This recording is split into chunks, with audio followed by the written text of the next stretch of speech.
Welcome to the Corporate Treasury 101 podcast. In today's episode, we discuss Treasury Technology Survey Results with Mike Hewitt from the Treasury Dragons. Mike is a consultant, writer, and speaker who has been working with corporate treasurers for more than 15 years, first with the AFP, the Association for Financial Professionals, and laterly with the company he co-founded, Adaugeo Media.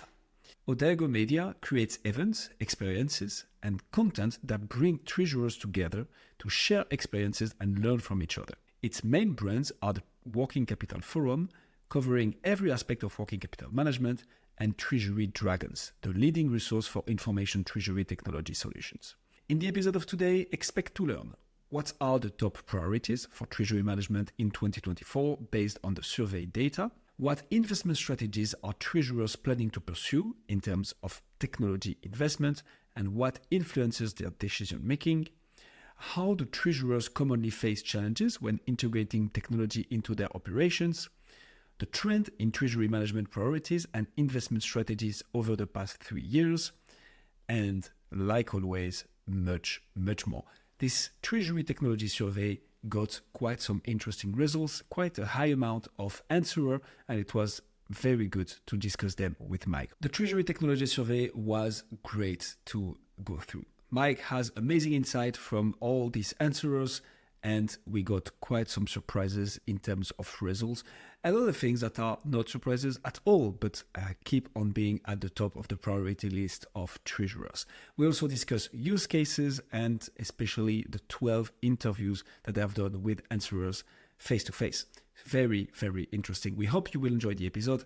If that is the case, and when you're thinking about how you found our podcast, chances are that it was through word of mouth, social media, or a recommendation from your favorite podcast platform. And this is our only request to you. The best way you can support the podcast is to head to YouTube and subscribe to our YouTube channel, Corporate Treasury 101. That will mean the world to us and help more people learn about treasury. And with all that being said, please welcome Mike Hewitt.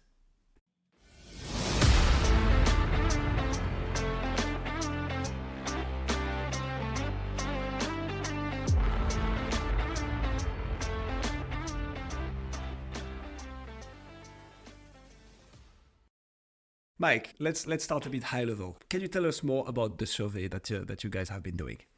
Yeah, so every year we speak to as many treasurers as we can to get an idea of what their priorities are going to be for the year ahead. And our focus is very much on their technology choices. So we've been doing this survey now for 3 years, and each year we go to as many treasurers as we can persuade to respond, and that number has been growing, and we ask them what their priorities are for the next 12 months with a particular focus on technology. So the idea is to get a snapshot of what treasurers are thinking, what's going to be important for them, and where they're going to be looking for technology solutions to their problems. And each year we get some really interesting answers, and we've just now finished the process of analyzing the 2024 survey. That's very cool. So objective of it is understand the priorities for the next 12 months of treasurers, right? What are the type of questions you ask typically? So we asked them, the big question is which areas of treasury will be your priority for the next 12 months? So that's pretty straightforward. But we also asked them some more in-depth questions, and because the survey is anonymous, they are prepared to be a little bit more open than you might otherwise expect. So we asked them what their budget is for treasury technology. We asked them how important the treasury function is in their corporation, and we asked them some quite penetrating questions about what their level of automation is right now in certain key areas. And then we use that data to come up with some findings, first of all for treasury technology vendors to let them know which are the areas they should be concentrating on, but also to help treasurers benchmark their own findings against what they have in their own corporations and to see where they compare to similar companies elsewhere in the world. So when you say anonymous, Mike, do you mean that when you publish the results, no company, no treasurer will be cited? Or is it even for you the case that you don't know who answers what? What do you mean by anonymous? We do always ask them for an email address so we can guarantee that they are actually corporate treasurers. So we know that much. And we do some in-depth interviews. We ask everyone who completes our online survey if they'd be willing to speak face-to-face. So we end up usually with between 12 and 20 in-depth interviews, and some of those then appear as little miniature case studies in our survey.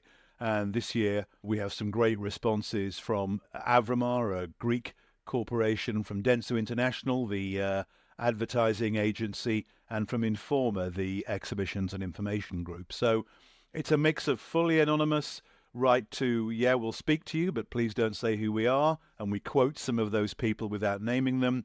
And at the top end, we have some companies that we're very happy to be open about their own decision making. That's very cool. I like that a lot, that there is a kind of funnel in the sense of, hey, just take part of the survey to like help the industry. Well, for you, first of all, right? Because it's time to reflect on what are your priorities, what you want to do where you are right now, and that you can benchmark against your peer. But then that's also helping the whole industry, right? Seeing where people are, where are they in the automation journey, the technology journey. It helps overall. And then if you want to give even more insight, you can either answer some questions or even being interviewed. But let's keep that interview part for the end of our interview, Mike, because definitely curious to hear more about that. How many participants do you have in that survey? This year we were on 159, and that's fairly typical. I think it might be slightly up on last year, and that's enough to give us a fairly good reach in terms of globality. So the largest group are in EMEA, but we also have respondents in Asia Pacific and the US. Awesome. So I think it's time to give us the key of it. What are the Treasury priorities for 2024 then, according to your survey and the different people you've interviewed?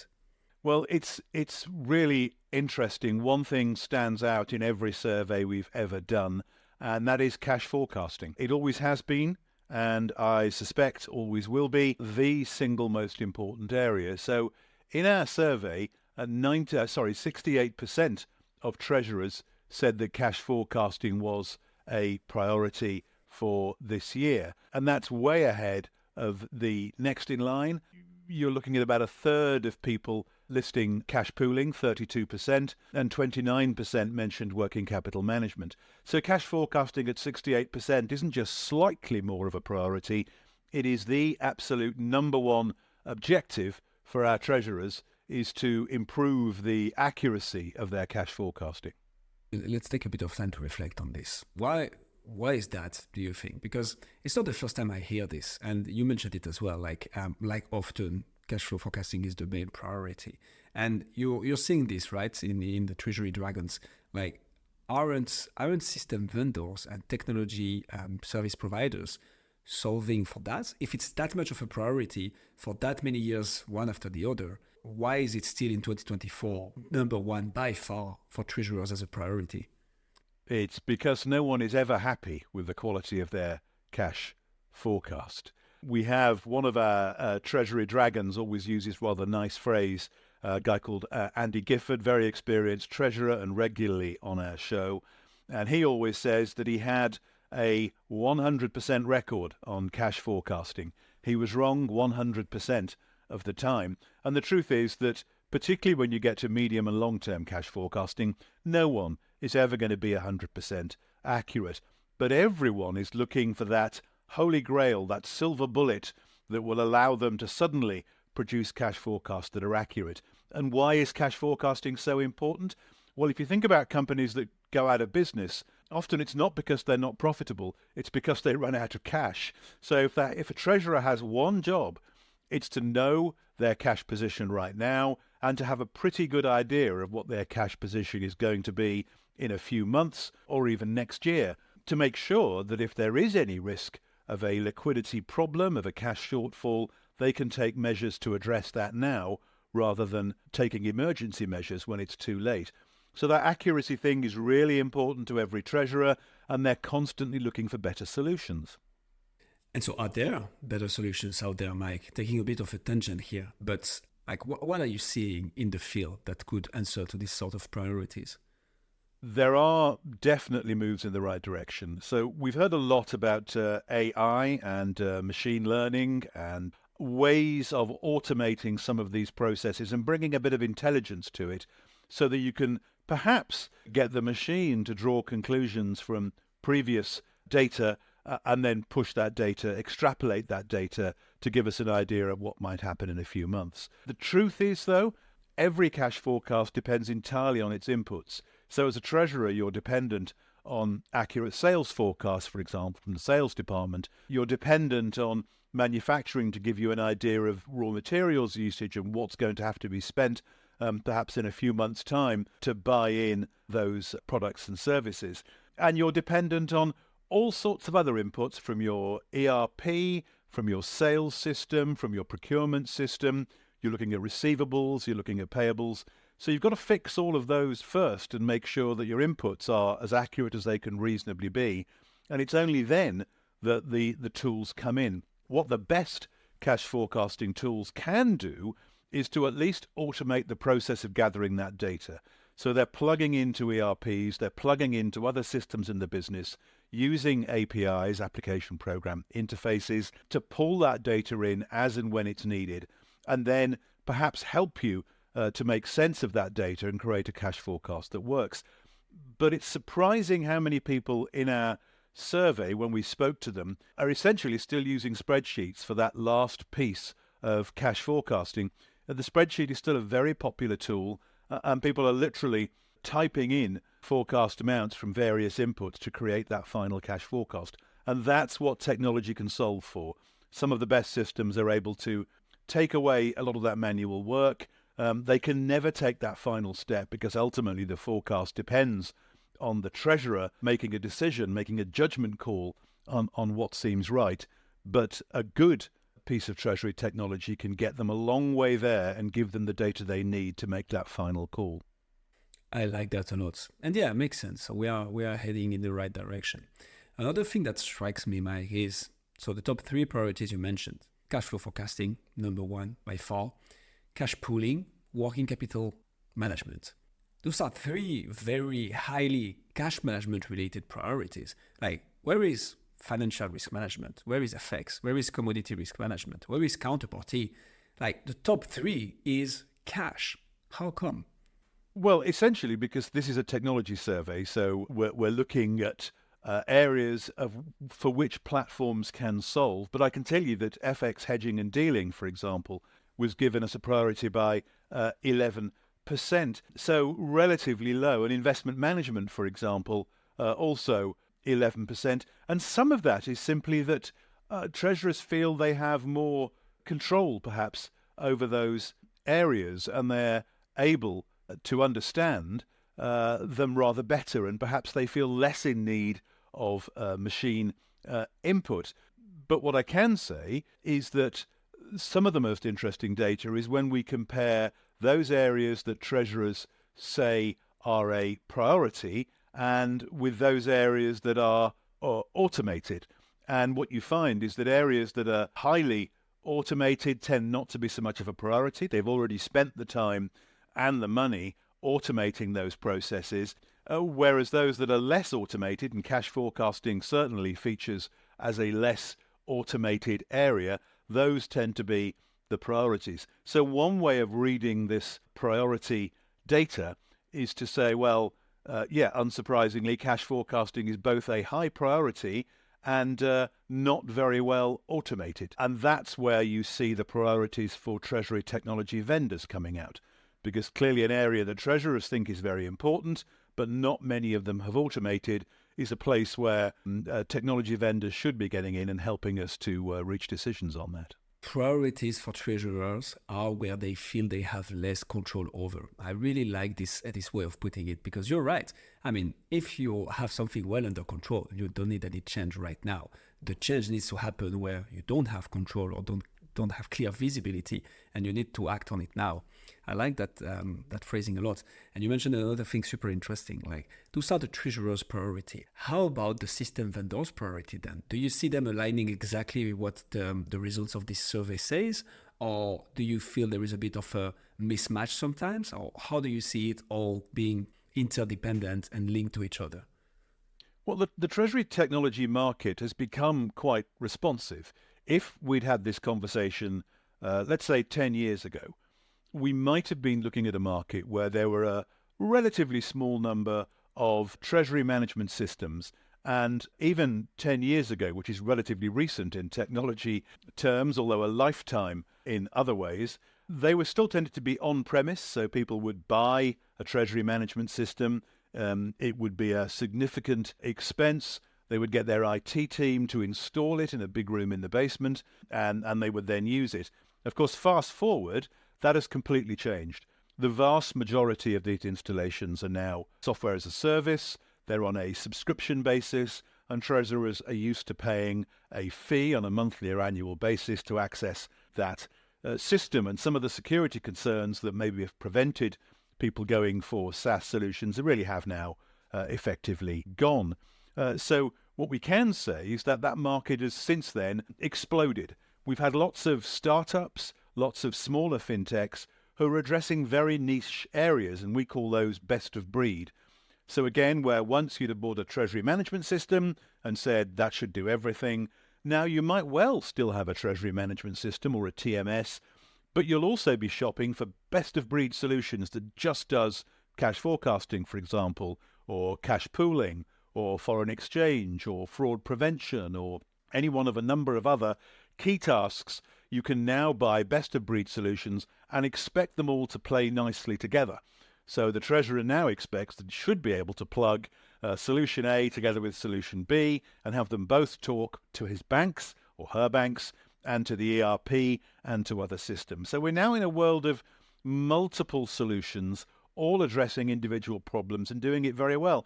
So I'd say, to get back to your question, we've come a very long way in terms of the market's ability to respond to treasury requirements. And I'd say they are pretty well covered, but that won't stop treasurers asking for more. And they do, of course, have certain complaints that we do quite hear quite commonly from treasurers about vendors. Wait, you cannot leave us like this, Mike. What are those complaints then? Two significant things that came up in this year's survey. One of them was worries about overpromising. And this has been true of software and IT since the dawn of time. Every software company has always promised, possibly slightly ahead of its ability to necessarily deliver. And that's not deliberately done. It's often not done with evil intent. It's just that sometimes, yes, of course we can do that. But when it comes to actually executing and getting the technicians to implement it, it can just be a little bit behind what sales are promising. And we've certainly heard that this year with reference, for example, to APIs. The promise is that APIs allow you to instantly connect, to have an always-on connection with your bank. And as one interviewee put it, well, if it's always on, I should be able to press an update button and get the position completely refreshed because it's an always-on connection with the bank. On closer investigation, this particular treasurer discovered that no, not really. It isn't really an always-on connection. It's not very different to the old batch process that he was used to in the past. So one complaint is this, not mis-selling, certainly not that, but certainly over-enthusiasm by salespeople about what their platforms can deliver right now, as opposed to will soon be able to deliver. So there's complaint number one. Complaint number two is more significant. There's been a lot of merger and acquisition activity in this market. So some people that were small a while back, some companies that were small a while back have grown rapidly. Many have been taken over by private equity companies.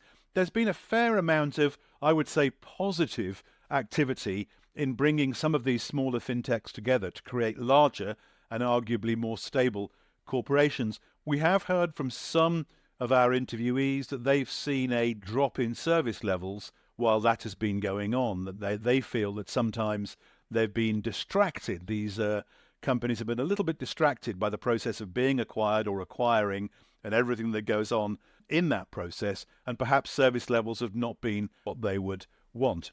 I'll have to be completely fair, though, and say that if you ask any customer in any industry if they're completely happy with their service levels all the time, you're very rarely going to get a straight yes. So I think we can say those are the two things, perhaps over-promising and sometimes, particularly recently, patchy service particularly when there's M&A activity going on. So the worries of over-promising, I will double down on that because that's definitely something I witnessed myself as a consultant. And as you very properly say, Mike, it's not done deliberately in the sense like with some devil intent, or it won't be even in the RFP written on black on white, right? It will be more during the beauty parade or during the demo. You're like, oh, by the way, can you do that? Oh, yeah, it's like, it will be live in 2 months. By the time we start implementing, it will be good. And it ends up not being live in 2 months, right? And it's like, okay, that will help the sale. It's definitely something we've thought of. So there is no devil intent, but it's also like, hey guys, if I ask you this, there's definitely a reason because there is a need for that. The second one is a very interesting one, actually. I would have imagined, so obviously merger and acquisition, lots of activities, lots of things to wrap up and so on. But you would imagine that if a big company who's in the place for longer with some expertise, buying a fintech or buying a middle-sized system vendor will be doubling down on its service, on the quality of the system or the quality of the product. But it's interesting to see that it lags a bit behind on this. And yes, I agree. If you get a straight yes to the question. Definitely in the long term, a merger or an acquisition, creating a larger entity will tend to move towards better service. I think our complaint from the people we interviewed was more that while that merger is in process, people's eyes are taken off the ball. They're perhaps less focused on immediately solving customer issues and perhaps a little bit more focused on what's going on behind the scenes to get these two companies integrated. So I don't think that the reduced service level is a long-term problem for treasurers. This was simply a complaint voiced by more than one interviewee that in the short term, while that merger was going on, there was perhaps a slight diminution in the level of service they were experiencing. Mike, let's wrap this section up. You've conducted, because there are lots of things we want to dig into on this survey. You have conducted this very survey actually for the last 3 years. Can you offer us a bit of a benchmark compared to the previous years? I think you mentioned that cash flow forecasting is and remain top one. But what about the other priorities? What's changing over the years for treasurers?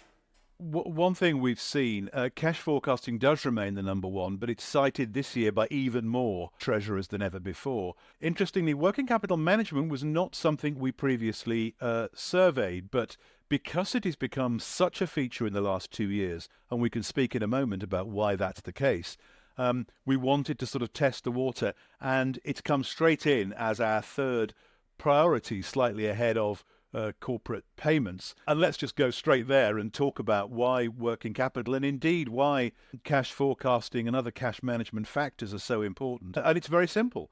Since the pandemic and since the interest rate rises that have been put in place by pretty much every central bank to deal with some of the issues that came out not just of the pandemic, but because of geopolitical events and supply chain shocks more generally, cash suddenly became expensive.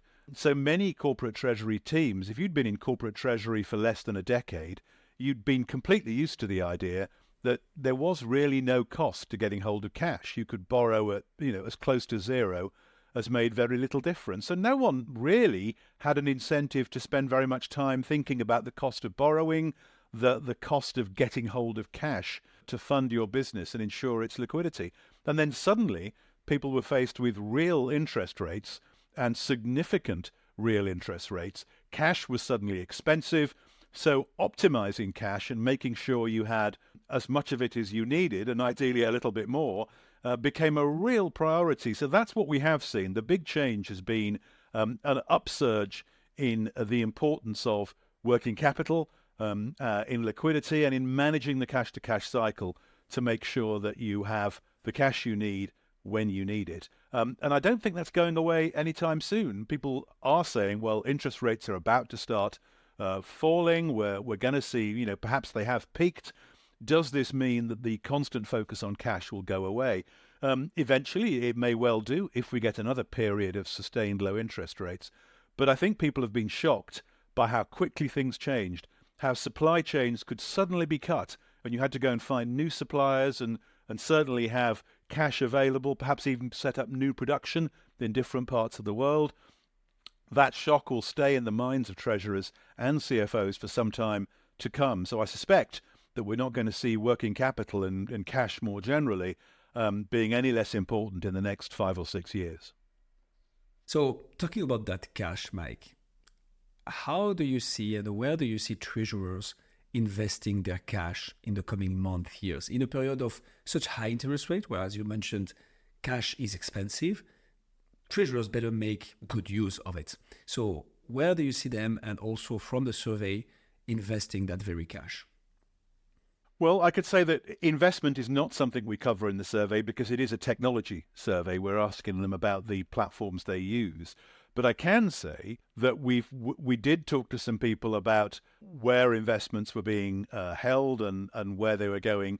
We aren't seeing an enormous change. I mean, the conventional investments, money market funds, commercial paper, all of that stuff are absolutely still there. So we're not detecting a huge shift to a flight for safety. We are seeing people being reasonably cautious, but there's certainly no panic. Interestingly, we did talk about some slightly different assets. For example, the issue of cryptocurrencies. And one treasurer we spoke to does have, and a very large global company, did have a process for dealing with crypto. But when I then went on to ask him, and so would you hold that as an asset class? Is this something you're looking at? He said, absolutely not. They turned out they did it because they were working with the company, the parent company was working with clients on some assets in the metaverse, and you can buy metaverse real estate only with crypto. So Treasury had to actually deal with crypto to make those virtual metaverse land purchases. And that was the only reason he was dealing with it. And he's actually a fan, but he certainly wasn't going any further down that route. So I'd love to say that we detected an enormous swing in investment preferences for Treasury. The truth is we haven't, but the caveat, of course, is that that's not our specialist area. We are very much about Treasury management systems and Treasury technology and less about investment decision making. Okay, makes a lot of sense. But then my next question, Mike, is where do you see treasurers investing their money when it comes to technology? Any trends? But obviously, I guess that will be linked with the priorities, right? If their main problem and their main pain point is cash flow forecasting, probably they will look into cash flow forecasting solutions. But what does the Treasury survey say, if you covered that? And I think there's a couple of important things to bear in mind. We asked everyone how much they were spending, what their budget was for technology.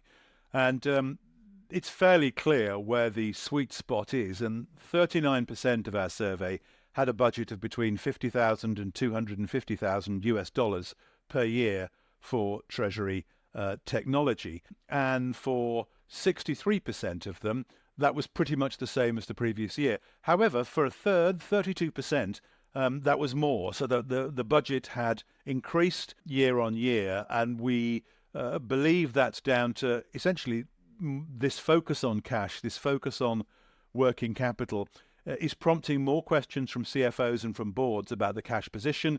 And if you can't easily access that information now because your systems are out of date, then you're going to be inclined to spend a little bit, invest a little bit in getting the technology that can help you do that. So they're certainly spending more. They are willing to look for new solutions. The areas that are interesting, one is that companies that perhaps a while back might not have thought they were large enough to invest in a treasury management system.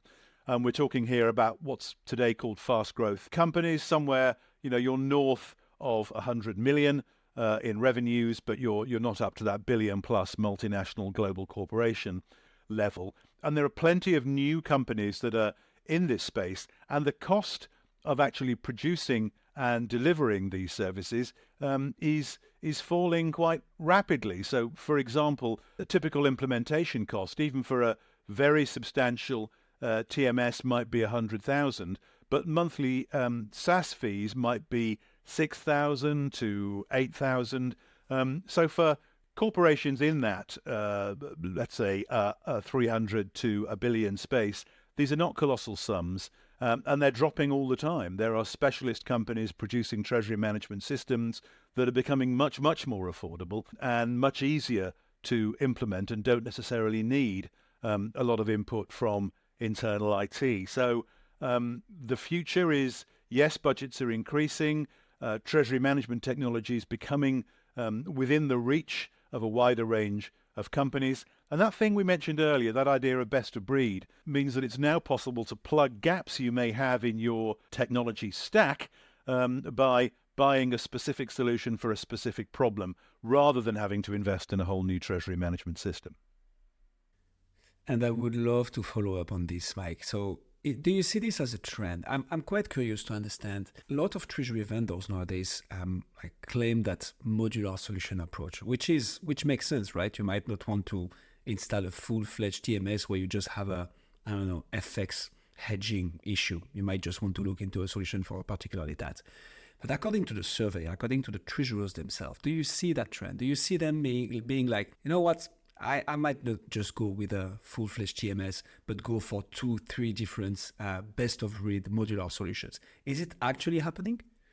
It is interesting. There is a trend towards that, and we can say that anecdotally. Whether the data supports it is another question. But we can say that pretty much all of our database are using an ERP, and SAP, by the way, is the market leader in that sector. But when we ask them, what are you likely to use for your next treasury technology requirement, their answers were rather more interesting. So 50% of the people we asked said that they would use either their TMS or enhancements to their existing TMS. 44% said they would bring in best-of-breed solutions for specific needs. So a pretty even split between those people that said, no, do you know what, TMS is what we're doing, and those that said, actually, no, we would bring in best-of-breed solutions. However, I should say they were allowed to choose multiple options. So many people said, well, actually, we will use our TMS, but we'll actually bolt on additional solutions as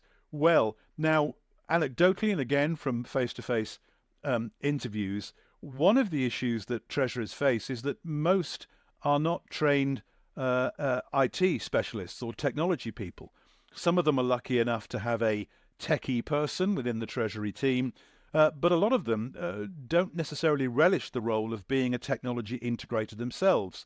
And running a multi-vendor best-of-breed treasury means you might have multiple solution providers, multiple platforms you're dealing with, and many people feel that's simply too challenging and like the comfort of an all-in-one solution. That, of course, is reflected in the fact that many of the vendors that began as best-of-breed and then grew have recently announced they are standardizing their offer to customers and beginning to bring all of their products, which may previously have been sitting under different brand names or different product identities, together into one platform. So Dementia has just done exactly that. It's bundled everything it had acquired over recent years into a single customer offer, and others are doing very similar things. So I suspect that's a trend that will continue. So we're likely to see more companies like Dementia, and Fides is another one that's just done the same thing, launching a product called OneHub, presenting treasurers with easier options. So it'll always be a split market where you've got some technology enthusiast treasurers who want to go out and shop for individual products and put them together themselves. And then you've got others that say, do you know what? I'd like our vendor to do the heavy lifting. Just give me an integrated solution that can do everything. Wow. Love that insight. And the fact that it's almost 50-50 shows that there is really two different strategies that are applied. Well, strategies applied, or maybe just by default. That's how it is. But super, super interesting. So where do you see treasurers going next in terms of technology? Because you mentioned it earlier, Mike, in the interview, right? We talked about artificial intelligence, machine learning, APIs, but we also talked about spreadsheets, which is quite the early stages about that. So in the survey, do you see treasurers saying that yes, they see the importance of, I'm just gonna pick one out of my head right now, AI, for instance. Oh yeah, I want to implement some AI solutions, and this is what we have in scope for the next 12 to 24 months. Or what's the feeling in that regard? Well, this is particularly interesting because we deliberately didn't ask a data-driven question about AI. We have in previous years, but there is a lot of cynicism about AI. and machine learning. And a lot of treasurers feel that some of the talk around AI is really just old-fashioned algorithms dressed up in different clothing, and it's not really artificial intelligence at all. And I think they're waiting for a believable use case for AI. They all see that there is absolutely potential, but they're waiting to be shown something that says, okay, here's what we can now do with AI that we could never have done before. They want the chat GPT of Treasury Technology to say, look, this is amazing. Look what you can do now. And we know that there is some application for AI around the edges, and we mentioned cash forecasting a moment ago. But I think treasurers are reasonably cynical about some of these promises, and it relates to that idea of perhaps they're suspecting that they're sometimes promised more than could ever be delivered. But let's focus on two areas where there is a lot of interest. One is in treasury reporting. So you may have these great systems, but particularly with this new focus on cash, treasurers are being asked by non-treasury and often non-financial stakeholders, board members, others in the business, for easy to digest reports. And a lot of treasurers do struggle with, let's call that the last mile, the last kilometre of delivery. So they've got all this data coming in from multiple sources. How do you interpret that data and then deliver it in a format that a non-technical, a non-specialist audience can understand? And in the past, that really has been, again, a very spreadsheet-intensive place. A lot of people we spoke to are using great tools like Power BI from Microsoft to generate those reports. But there's certainly interest in how can we get those reports generated directly from our existing Treasury technology in a way that allows us to hand that report to a non-specialist and have them understand what it's telling them about free cash flow or whatever else they might be trying to illustrate. So reporting certainly one area. I am going to keep hammering cash forecasting because they absolutely want more about that. And the other big thing is more generally connectivity. And I mentioned earlier the idea that a certain amount of perhaps disappointment that APIs have not solved everything they were expected to solve. And by the way, that may well have been an impossible ask because there were an awful lot of things that people would love to be solved. But let's take one anonymous quote from a treasurer. And we did ask the question, if you could ask software vendors to create a solution to meet your most pressing treasury need, what would you ask for? We gave them a magic wand and said, you can get them to do anything. And a lot of the answers were around this integration question. So one said, I'd like a system that can be easily integrated and connected to existing systems or software, because having to manage and maintain additional systems is costly and time consuming. What they wanted was a more integrated and joined up approach. And we heard variations on that response from lots of people. If they weren't mentioning cash forecasting, they were certainly mentioning integration and connectivity, which I guess speaks to that thing we were talking about a moment ago, perhaps this preference for an all-in-one platform. It may well be that this is really like a big wheel, and what goes around comes around, and then the flavor of the month one year is best of breed, and then suddenly everyone goes, that's quite difficult, could we all have it in one? And in a year or two's time, we'll be back with people saying, oh, actually best of breed is better. So can I give you an absolute forecast as to what the next trend will be? No, but I can tell you that integration, cash forecasting will certainly be the top two for a while to come. Not necessarily Treasury survey related, Mike, but do you see system vendors working together on that very integration problem that you mentioned?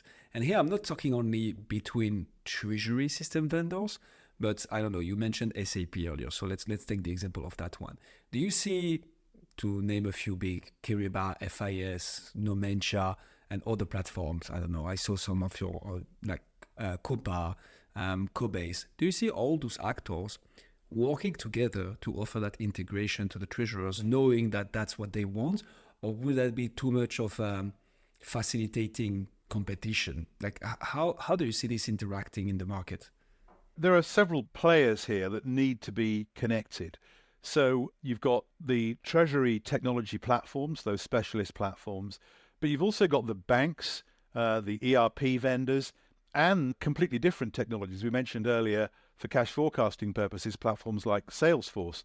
And that, of course, was what APIs are intended to solve for, to to give a common connector so you don't have to reach a specific agreement with vendor X for vendor A to be able to connect to them. There's just an API and anyone can use that to plug directly in.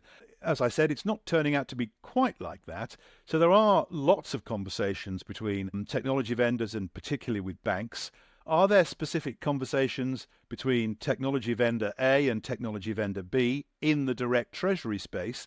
That does happen. I think it's rarer than you might think, but there is a lot of movement between vendors. So a lot of ideas about connectivity go with the personnel. So there are certain, common standards.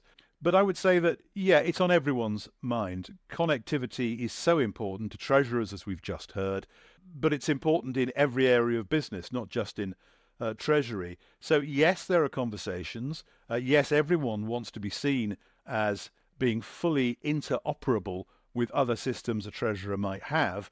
And I can't see that going in any other direction but towards more and more interoperability and more cooperation between vendors, including those in different spaces altogether. Makes a lot of sense. Mike, we love deep dive interviews. That's the nature of our podcast, right? You mentioned earlier that you were interviewing every year between 12 and 20 treasurers for that very survey. Can you tell us a bit more about that? What are the key takeaways from those interviews that you could share with us? Well, I would say that from the face-to-face interviews, this sounds terrible. I keep mentioning cash forecasting, but it is the gorilla in the room. If you ask an open question like what's important, cash forecasting, before I've even got the question out of beyond my lips, they've already answered it. It's cash forecasting. That is the thing that matters. And there is that the famous quote, cash is king. That is absolutely true for corporate treasury. We are hearing some other insights. One of them is around the size of the corporate treasury and the resourcing required. The more automation that happens, the more resource you theoretically free up. So a crucial question for treasurers is that free resource a saving for the company? Do you simply need one fewer person in your treasury team because automation and technology has taken away a lot of the manual work? And don't forget that for lots of treasury teams, literally retyping bank balances into a spreadsheet takes up a large part of the day. And once you've automated that, you may well, an entire person's time. So is that simply a saving? Thank you very much. We'll take that saving. Or is it more that person is then freed up to do more strategic work on behalf of the group? And the role of the treasurer is something we have seen changing and that is being questioned. And the most innovative treasurers are becoming, the best word I've heard is cash consultants to the group, because cash is important across the corporation, and managing it and making sure you have enough is not a treasury job on its own. And particularly when we get over into the working capital space, Treasury can do whatever it likes to try to make sure that liquidity is there and cash is there. What you really need is a cross-corporation cash culture. And that's only possible by putting KPIs in place for everyone in the company. So the salesperson, for example, who makes a sale and gets that sale by agreeing very long payment terms with the customer, thinks they've done a great job because they've hit their sales targets. But in terms of the cash position of the company, that might be dreadful, because the cost of giving that extended payment to the buyer could actually be quite high. If you're buying nuclear reactors or a large capital equipment, then payment terms really, really matter. And to the vendor, those payment terms can make the difference between being profitable on that sale or not. So getting that cash culture, getting KPIs embedded across the company, is really important for the success of what is Treasury's main function, which is cash management. So are treasurers equipped for that? And that is an interesting question. Most people come into Treasury possibly from accounting, possibly from other financial disciplines. Do they come in it to change minds and to persuade and to go out into the business and get everyone on board? Not everyone does, and that can be sometimes a bit of a change in thinking and a change in the way they approach the job. So the technology piece is just one part of a much bigger jigsaw for treasurers. Who are they in the business? What is their role? Is it just back office? They're the guys that know where the cash is and how much we have. Or is it more about getting out, giving advice, consulting, working with every area of the business to make sure that cash is available where it's needed and when it's needed? So some quite existential issues that treasurers need to grapple with as their role becomes more automated. I have a bit of a weird question to ask, Mike. Especially in those qualitative interviews, did you have treasurers saying, you know what, treasury technology is not our priority right now? The reason I'm asking is because we had a treasurer from a sub-investment grade company on the show, and she was explaining to us that there is literally no budget. Like, this is not the priority.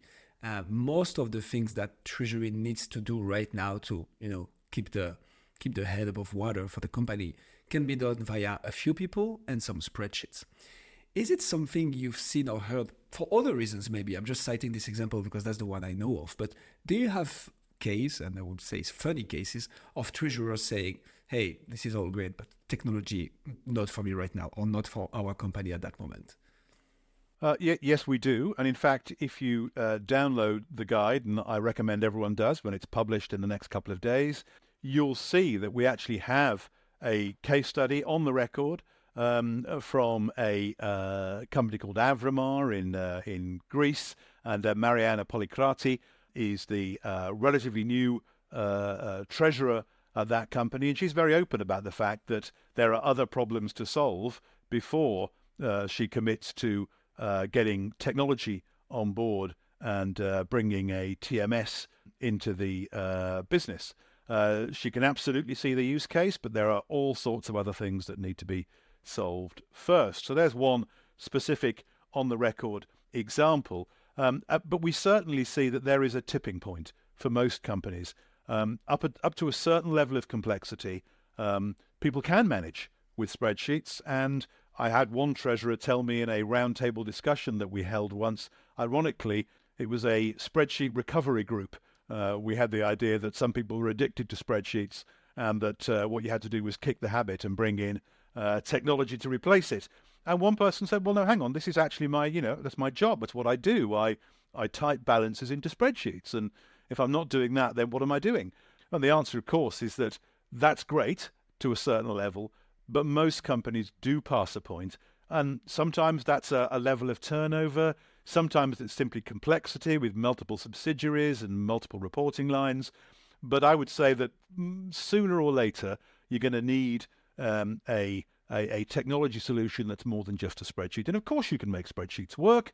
It's just that it's going to take longer and longer every day to get your cash position. And to take that example from Greece, it's taking from 9 a.m. till 11 a.m. every day just to get the cash position. So you never had your cash position before almost the middle of the day. And with technology, you can get that cash position instantly at 9 a.m. And suddenly you've just got 3 or 4 hours of your treasury team's day back to do more productive things. So yes, there is a need for solutions, I think, but most people often don't realize that until they've reached a point where that manual input is so large.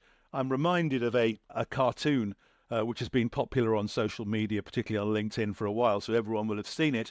And I'm about to do a terrible thing for a podcast and describe a visual joke, but it's a Stone Age vendor trying to sell the idea of a wheel to two guys with a cart which has square wheels on it, and he's trying to offer them a round one, which would obviously be massively more efficient.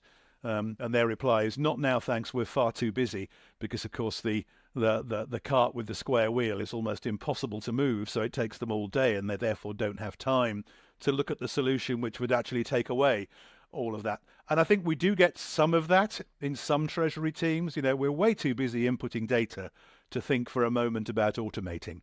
And our thinking would be, well, yeah, automation's not right for everyone, but do give some thought to, is that really your core job? Is inputting data your job? Or is analyzing the data the job? I love that. We'll try to find the cartoon that you just mentioned and put it when we publish the episode. But that being said, Mike, what a cliffhanger for the use case of Greece. Now I'm very curious, and we'll definitely download the Treasury Survey Results. And you should do too if you're listening to this right now. Definitely amazing insights to take from that. Mike, Thank you so much. It was an absolute masterpiece. Is there anything you'd like to add to the different topics we've touched upon that we forgot to mention? No, I think we've done a very good job in covering everything that we need to.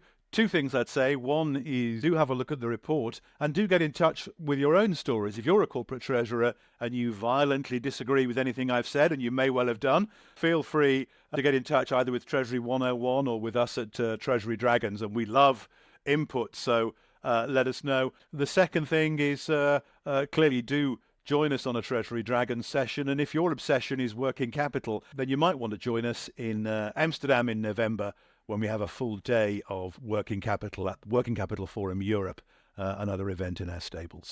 But it's been a real pleasure talking to you, and thank you so much for having me on the show. Thank you, Mike. It was absolutely perfect. Last question on my side. If people want to download the Treasury survey results, where should they go? You can download the results. I don't think you'll even need a pen to write this down by simply going to treasurydragons.com, and it'll be right there in front of you.